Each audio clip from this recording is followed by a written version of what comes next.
Strategic prioritization, all in on Europe. Inter Milan's recent lineup and management decisions send a clear message: the UEFA Champions League is no longer just a goal, it's the mission. Simone Inzaghi's suspension during the Verona match was symbolic in more ways than one.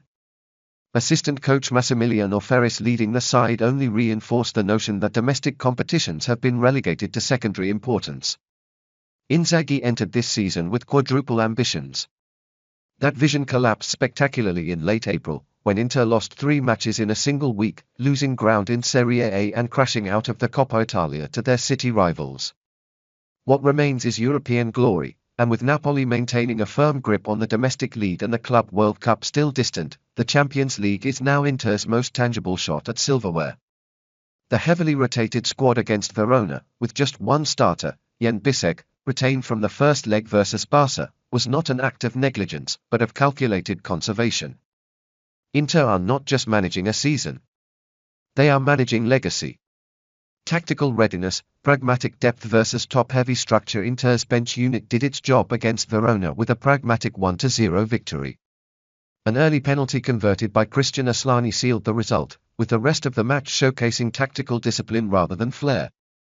The second string showed limitations in chance creation but suffocated Verona's possession play, a reminder that Inter's structure can prevail even when star power is absent. However, the depth problem is real. With starters like Lautaro Martinez and Marcus Thuram dealing with fatigue and injuries, Inter's attacking alternatives are starkly underwhelming. Mehdi Taremi, 3 goals in 39 appearances, and Marko Arnautovic, 7 in 26, not built for top-tier European knockout battles. Inzaghi knows it. He said as much after the first leg, highlighting the disparity between his bench and that of Hansi Flick's Barcelona. This fragility in rotation poses a real risk. A diminished Lautaro could tilt the balance, and a gamble on his fitness could backfire. Yet, despite injury concerns, he appears likely to start, having posted signs of training readiness. Mental fortitude, a veteran core's last stand? Inter have fielded the oldest starting size in both Serie A and the Champions League this season. While that can suggest a lack of regeneration, it also reflects a core forged in fire. Players like Francesco Acerbi and Henrik Mkhitaryan bring irreplaceable experience, while stars such as Alessandro Bastoni, Nicolo Barella, and Federico Di Marco represent the spine of a future rebuild. This team has been here before. 2 years ago, they reached the final and lost. That scar fuels their current belief. In Barcelona, they withstood pressure, traded punches with one of Europe's most potent attacks, and walked away with a 3-3 draw, not a perfect result, but one that proved they belong. Denzel Dumfries described it best: La Inter Vera, the real Inter. It's not about playing beautifully. It's about resilience, structure, and identity. That version showed up in Spain. It must return in Milan.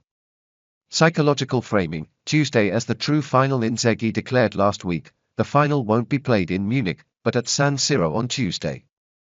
It was more than rhetoric, it was reframing. The stakes, the pressure, the energy, all the emotional build-up of a final, will manifest on Tuesday night.